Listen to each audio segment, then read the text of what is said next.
když plul jsem po proudu bezcitných veletoků. Bez plavců už jsem byl, kdo ví, kde zhynuli. Ječící rudošie všechny po útoku svlékli a přibyli, co terče na kůli. Mužstvo sem, mužstvo tam, nedbal jsem, převážím-li anglickou bavlnu či vlámské obilí. Kam a jak ženu se, řeky si sotva všimli, když už ty randály s posádkou skončily. A druhou zimu pak v zuřivém burácení jsem se hnal, temnější než mozek děťátek. Na poloostrovech urvaných souší není hrůz triumfálnějších, víc zmatku nad zmatek. Potom jsem na moři křest bouří přijal zkrátka. Vlny své oběti válely sem a tam. Po 10 nocí jsem tancoval jako zátka, rád, že jsem z očí všem pitomým svítil nám. Sladší než dužina kyselých jablek děcku, do kostry jedlové mi voda vnikla pak. Omila z modrých vín a z blitin špínu všecku.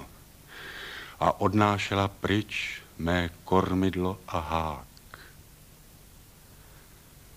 Od těch dob koupal jsem se v mléčné básni moří, hvězdami nasáklých, k zeleným azurům, hltavě přisátých, v něž vzníceně se noří tvář utopencova bledá a plná dum, kde modra potřísniv a delíria víry a rytmy loudavé, jak mihotá se den, prudší než alkohol, širší než vaše liry.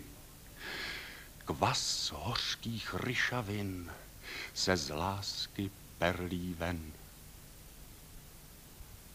Znám smrště, oblohy, jež blesky roztínají. Znám proudy, příboje a znám i večery a úsvit vznícený jak holubice v máji. A zřel jsem skutečnost vší vaší chiméry.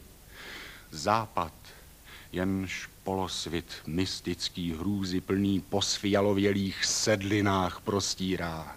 Rekům z her pradávných se rovnající vlny, jež s chvěním chocholů se nesou do šíra. Snil jsem noc zelenou, oslepujících sněhů, polibků zvolna se vzrak moří nořících, šum neslíchaných mís v šíleném koloběhu, zpěv modrých fosforů v žluť procítajících. Měsíce hleděl jsem, jak příboj s hysterií páření v kravínech na bradla skáče rve. O nikdy mordy těch funivých moří v říji, zářivé chodidlo Marií nepotře. A plul jsem, víte to, kol Florid plných divů, kde květy mísí se s očima pardálů, lidská pleť s uzdou duch, napjatých od přílivů k obzorům nad stády synavých přívalů. Kvasící bažiny obrovskou vrši sproutí, v ní leviatana hnít v sítí viděl jsem a strašné masy vod, jak v bezvětří se hroutí.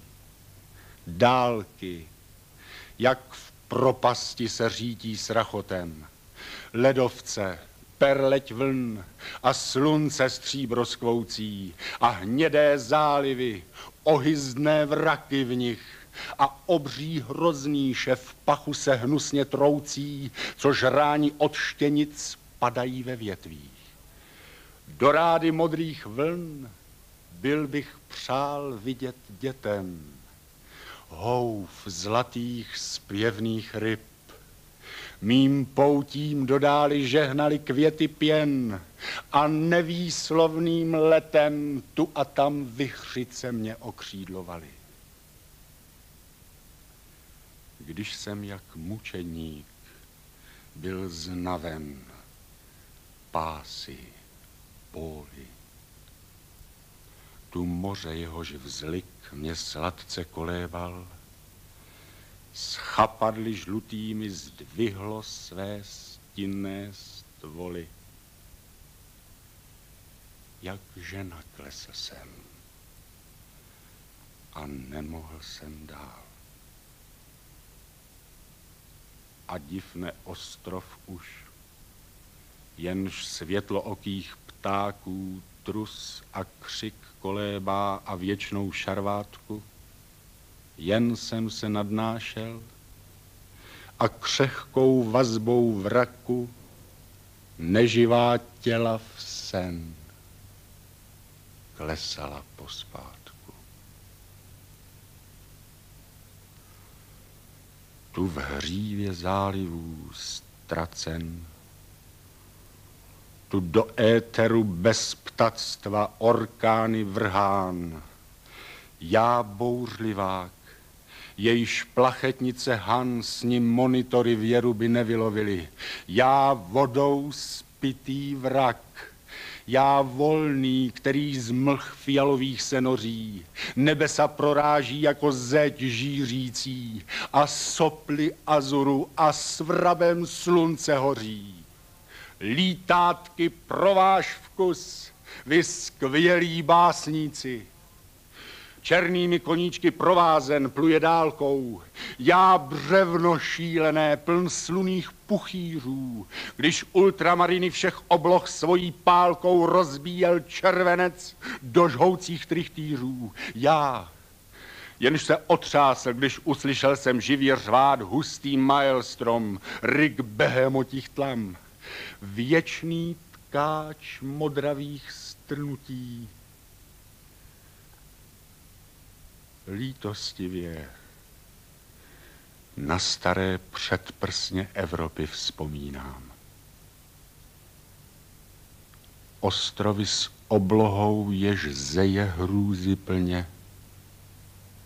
I archipely hvězd jsem viděl planoucí. Snad právě v exilu těch nocí nesčíslně zlatého ptactva spíš. O sílo budoucí.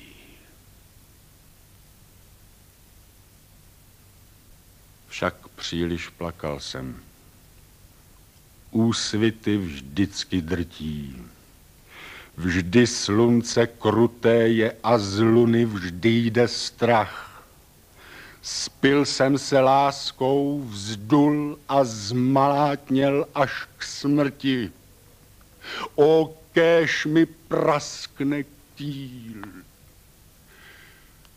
kéž zmizím v hlubinách.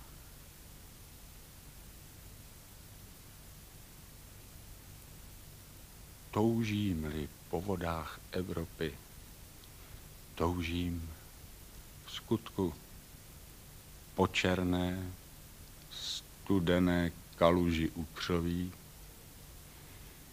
v níž voným soumrakem hoch pouští si, pln smutku, lodičku křehoučkou, jak motýl májový.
Slavnou báseň Artura Rimbaуда Opilý koráb v překladu Františka Rubína recitoval Radovan Lukavský. Režii měl Jiří Rol.